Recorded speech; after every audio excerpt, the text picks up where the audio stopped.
రాజే నిన్ను చూచిన ఎడల కొరతే నీకు వేయుగదయ్య రాజకన్యను చూడగరాదు తెలియక నీవు వచ్చినాడవు శ్రీరాములనే చిందించే శ్రీనివాసుడు అందరూ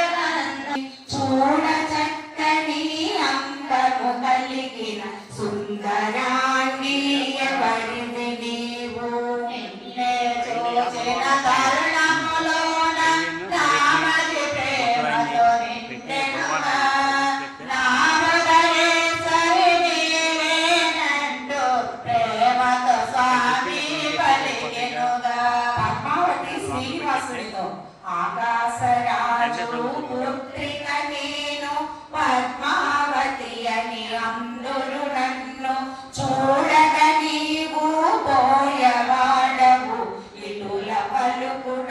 భావ్యము కాదు శ్రీనివాసుడు పద్మావతితో పొలమన్నది నాకు లేనే లేదు అన్ని మతములు నావేగా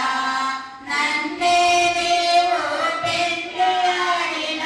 ముల్లోకాలు నీవేగును శ్రీనివాసుని చెలికత్తెలు రాళ్లతో కొట్టుట